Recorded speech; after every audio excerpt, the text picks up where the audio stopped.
wabarakatuh. Sebelumnya perkenalkan nama saya Muhammad Nofal Azari. Saya dari kelompok 1. Berikut ada anggota kelompok kita, yaitu saya sendiri Muhammad Nofal Azari, lalu ada Rizky Parezi, ada Maria Anggun Francisca, lalu Dimas Suryo Bintoro, dan terakhir Widan Herenda Putri. Di sini saya akan menjelaskan tentang aspek pemasaran. Lalu di daftar nanti yang akan ditampilkan itu pertama ada aspek pemasaran, kedua segmentasi pasar, lalu ada analisa kondisi pasar, lalu analisa pesaing, dan strategi pemasaran. Yang pertama itu ada aspek pemasaran. Aspek pemasaran itu adalah segala sesuatu yang menyangkut ada atau tidak adanya peluang pasar untuk produk yang dibuat oleh sebuah perusahaan, sehingga aspek pemasaran ini bisa menjadi kunci keberhasilan bagi perusahaan dalam memetakan pasar. Yang kedua itu ada tujuan pemasaran. Pertama itu ada meningkatkan penjualan pemasaran. Kedua itu ada mengurangi pesaing, dan ketiga adalah menguasai pasar.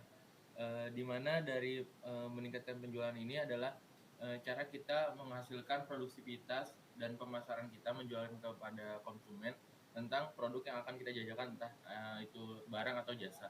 Lalu mengurangi pesaing. Dari hal ini, apabila kita melakukan produktivitas kepada konsumen lebih banyak, otomatis kita akan mengurangi pesaing. Jika kita sudah mengurangi pesaing lalu bisa mengendalikan produktivitas dari produk ini, maka kita berhasil akan menguasai pasar itu sendiri. Lalu ada tujuan pemasaran yang keempat, ada melayani pihak tertentu, dan yang kelima adalah menaikkan jumlah produk. Dimana kalau kita sudah menguasai pasar, kita harus menaikkan produktif dari produk kita sendiri, yaitu dilihat dari kualitasnya.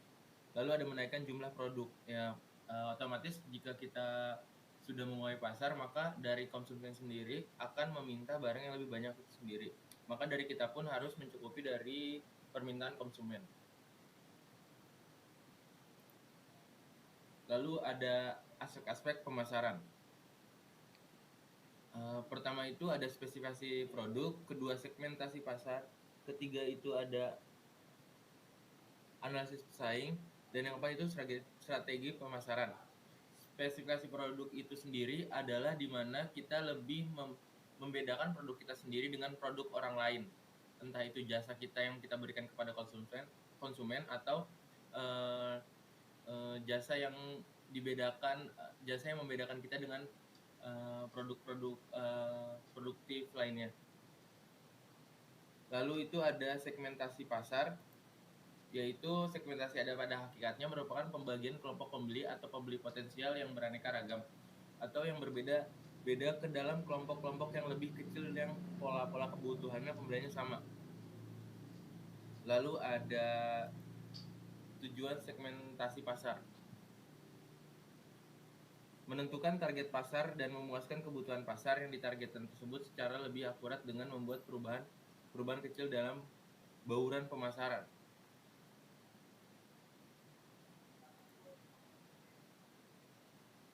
Lalu ada syarat segmentasi pasar dapat diukur, yaitu pertama dapat diukur, lalu aksesibel. Oke, syarat dan segmentasi pasar mungkin selanjutnya itu bisa dibacakan dari teman saya Muhammad Rezi. Silakan Muhammad Rezi. Selanjutnya saya akan menjelaskan syarat segmentasi pasar. Syarat segmentasi pasar pertama kali yang adalah dapat diukur. Syarat menentukan segmentasi pasar yang pertama adalah segmentasi harus bisa diukur, termasuk mengukur besar dan luas pasar serta daya beli yang potensial di sana. Lalu yang kedua, syarat segmentasi pasar adalah aksesibel, yaitu dari ulang dulu. Selanjutnya saya akan menjelaskan tentang syarat segmentasi pasar. Syarat segmentasi pasar yang pertama adalah dapat diukur. Hal ini berarti segmen pasar sudah seharusnya mampu membantu perusahaan dalam mengukur potensi, daya beli, serta alokasi sumber daya yang dibutuhkan dalam angka yang jelas.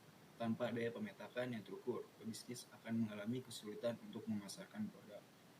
Lalu syarat segmentasi pasar kedua adalah aksesibel. Aksesibel berarti dapat diakses dan dicapai. Ketika menerapkan pemetakan pasar, tentukan poin-poin penting yang nantinya menjadi target strategis. Agar hasil sesuai, pastikan target tersebut masuk akal dan dapat diakses. Karena sebaik apapun pemetakan pasar disiapkan, jika target tidak bisa diakses, maka mustahil untuk mencapai hasil yang maksimal. Lalu yang ketiga adalah substansial. Agar dapat menghasilkan keuntungan, sebuah segmentasi seharusnya substansial. Strategi ini merupakan langkah penting sebab meskipun kita telah mengantongi karakteristik dan kebutuhan pasar, semua akan sia-sia tanpa adanya pemetakan pasar yang logis dan substansial. Lalu yang keempat adalah unik atau dapat dibedakan. Ini yang merupakan alasan saat melakukan pemetakan pasar, kita harus memilih pasar heterogen dengan target luas dan jumlah konsumen yang cukup banyak. Strategi semacam ini biasanya berpotensi mendatangkan keuntungan yang cukup besar. Selain itu, perbedaan ini akan membuat penerapan strategi kita menjadi lebih mudah. Hal ini disebabkan oleh kita tahu di mana letak target, berapa jumlahnya, dan bagaimana cara menguasai target tersebut.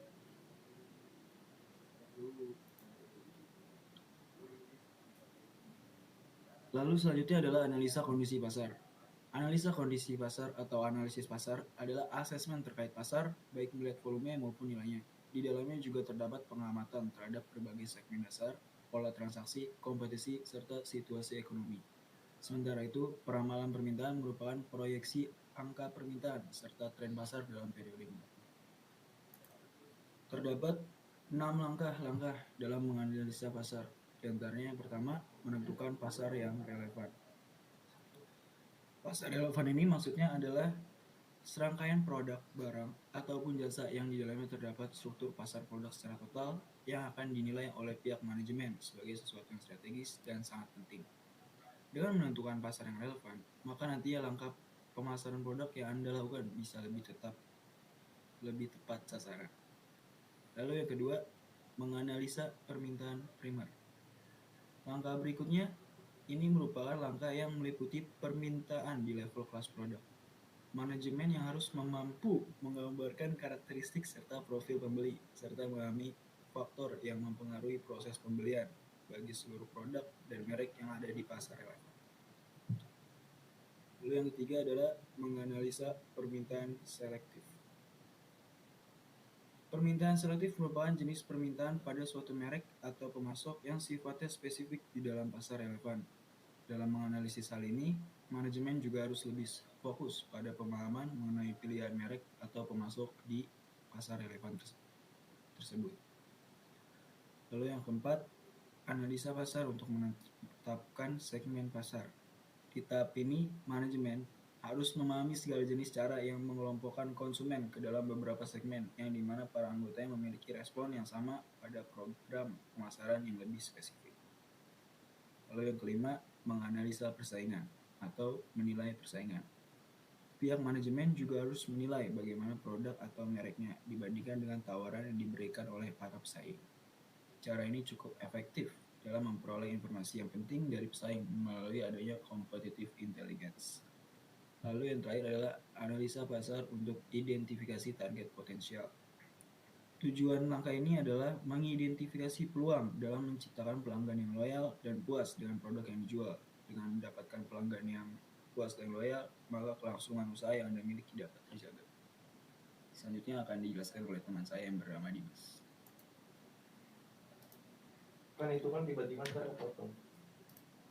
Selanjutnya adalah analisa persaingan. Agar strategi pemasaran yang dilakukan dapat berjalan dengan efektif, maka pebisnis atau perusahaan juga perlu mengamati produk, harga, saluran distribusi, serta kegiatan promosi yang dilakukan oleh pesaing. Dengan dilakukannya analisis ini, suatu pelaku bisnis atau perusahaan dapat menemukan bidang-bidang yang berpotensi menjadi keunggulan mereka dan menemukan kekurangan dari para pesaingnya. Berikut ini adalah langkah-langkah menganalisis pesaing yang dikemukakan oleh Coulter. Yang pertama adalah mengidentifikasi pesaing. Perusahaan dapat mengidentifikasi pesaingnya dengan ciri-ciri sebagai berikut. Yang pertama, perusahaan yang menawarkan produk dan harga yang sama di pasar.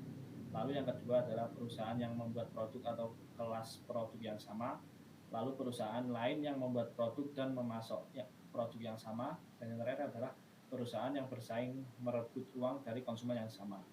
Lalu langkah yang kedua adalah menentukan sasaran pesaing. Dengan mengetahui sasaran pesaing beserta penekanan-penekanannya dapat menunjukkan apakah mereka puas dengan situasi sekarang serta bagaimana kemungkinan reaksi atas berbagai tindakan kompetitifnya. Lalu yang langkah ketiga adalah mengidentifikasi strategi pesaing. Semakin mirip strategi suatu perusahaan dengan perusahaan lain, maka semakin ketat persaingannya. Pesaing pada umumnya dapat digolongkan menjadi beberapa kelompok, yang tiap kelompoknya memiliki strategi serupa. Perusahaan perlu menelaah semua dimensi yang mengidentifikasikan kelompok-kelompok strategi yang bersangkutan, seperti mutu, ciri, ragam, produk dari setiap pesaing, layanan, kebijakan harga, distribusi, program, promosi, dan lain-lain. Lalu, langkah yang keempat adalah menilai kekuatan dan kelemahan pesaing. Perusahaan harus mengidentifikasi secara tepat kekuatan-kekuatan dan kelemahan dari mereka. Biasanya perusahaan mengetahui kekuatan dan kelemahan pesaing melalui data sekunder, pengalaman pribadi, dan desas-desus. Tetapi sebaiknya perusahaan melakukan riset pemasaran terhadap pelanggan, pemasok maupun dealer. Selanjutnya data itu dianalisis untuk menghasilkan informasi yang dibutuhkan untuk menilai pesaing. Lalu langkah yang kelima adalah mengidentifikasi pola reaksi pesaing. Perusahaan perlu tahu tentang mentalitas pesaing tertentu kalau ingin mengantisipasi bagaimana pesaing akan bertindak atau bereaksi terhadap tindakan pesaing lainnya. Strategi, sasaran, program, dan kekuatan kelemahan pesaing dapat dijadikan sebagai indikator penilaiannya. Lalu langkah yang terakhir adalah memilih pesaing. Setelah perusahaan dapat menentukan pesaing utamanya melalui keputusan sebelumnya mengenai sasaran pelanggan, saluran distribusi, dan bauran pemasaran, selanjutnya harus diputuskan pesaing mana yang harus diserang. Lalu selanjutnya adalah strategi pemasaran. Strategi pemasaran merupakan rencana yang menjabarkan ekspektasi perusahaan akan dampak dari berbagai aktivitas atau program pemasaran terhadap permintaan produk atau lini produknya di pasar sasaran tertentu. Fungsi strategi pemasaran yang pertama adalah koordinasi pemasaran yang lebih efektif dan terarah. Strategi pemasaran fungsinya sebagai pengatur arah dan jalannya perusahaan, sehingga membuat tim koordinasi menjadi jauh lebih terbaik dan terarah. Lalu fungsi selanjutnya adalah dapat merumuskan tujuan perusahaan yang akan dicapai. Dengan strategi pemasaran, pelaku usaha dapat dibantu untuk merinci tujuan yang hendak dicapai perusahaan, baik itu tujuan jangka panjang maupun jangka pendek. Lalu fungsi yang selanjutnya adalah pengawasan kegiatan pemasaran lebih efektif atas standar prestasi kerja. Pengawasan aktivitas anggota tim lebih diperhatikan supaya peningkatan mutu dan kualitas semakin terjamin. Lalu yang terakhir adalah meningkatkan penjualan. Dengan meningkatkan penjualan adalah hasil akhir yang diharapkan dari pembuatan strategi pemasaran. Karena ketika memasarkan suatu produk, akan turut mempromosikan produk tersebut dan mengajak orang lain untuk membeli dan menggunakannya. Faktor yang mempengaruhi strategi pemasaran. Terdapat beberapa faktor yang mempengaruhi strategi pemasaran. Yang pertama adalah pemasok atau supplier. Para pemasok adalah perusahaan-perusahaan dan individu yang menyediakan sumber daya yang dibutuhkan oleh perusahaan dan para pesaing untuk memproduksi barang dan jasa tertentu. Perkembangan dalam lingkungan pemasok dapat memberi pengaruh yang penting terhadap pelaksanaan pemasaran suatu perusahaan. Oleh karena itu, pengamatan pada kecenderungan harga dan masukan-masukan terpenting bagi kegiatan produksi perusahaan harus dilakukan. Kekurangan sumber bahan mentah, pemogokan tenaga kerja, dan berbagai kejadian lain yang berhubungan dengan pemasok dapat mengganggu strategi pemasaran yang dilakukan dan dijalankan oleh perusahaan. Lalu faktor selanjutnya adalah perantara pemasaran. Para perantara pemasaran adalah perusahaan-perusahaan yang membantu perusahaan dalam promosi, berjualan, dan distribusi barang atau jasa kepada para konsumen akhir.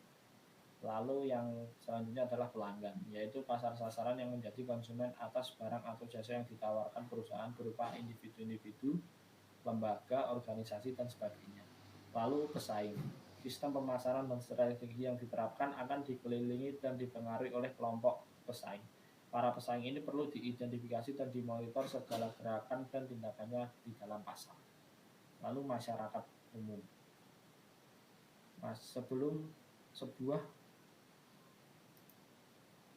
Sebuah perusahaan juga harus memperhatikan sejumlah besar lapisan masyarakat yang tentu saja besar atau kecil pengaruh perhatian terhadap kegiatan perusahaan. Apakah mereka menerima atau menolak metode-metode dari perusahaan dan menjalankan usahanya. Karena kegiatan perusahaan pasti mempengaruhi minat kelompok lain. Kelompok-kelompok inilah yang menjadi masyarakat umum. Masyarakat umum dapat memperlancar atau sebaliknya dapat sebagai menghambat kemampuan perusahaan untuk mencapai sasarannya. Lalu lingkungan demografis. Lingkungan demografis menunjukkan keadaan dan permasalahan mengenai produk seperti distribusi penduduk secara geografis, tingkat kepadatannya, kecenderungan perpindahan dari satu tempat ke tempat lain, distribusi usia, kelahiran, perkawinan, ras, suku, bangsa, dan status struktur keagamaan. Lalu lingkungan ekonomi. Lingkungan ekonomi menunjukkan sistem ekonomi yang diterapkan, kebijakan-kebijakan pemerintah yang berkenaan dengan ekonomi, penurunan dalam pertumbuhan pendapatan nyata, tekanan inflasi yang berkelanjutan, perubahan pada pola belanja konsumen. Baik, sekian presentasi dari kelompok kami. Apabila ada kurang lebihnya mohon maaf. Wassalamualaikum warahmatullahi wabarakatuh.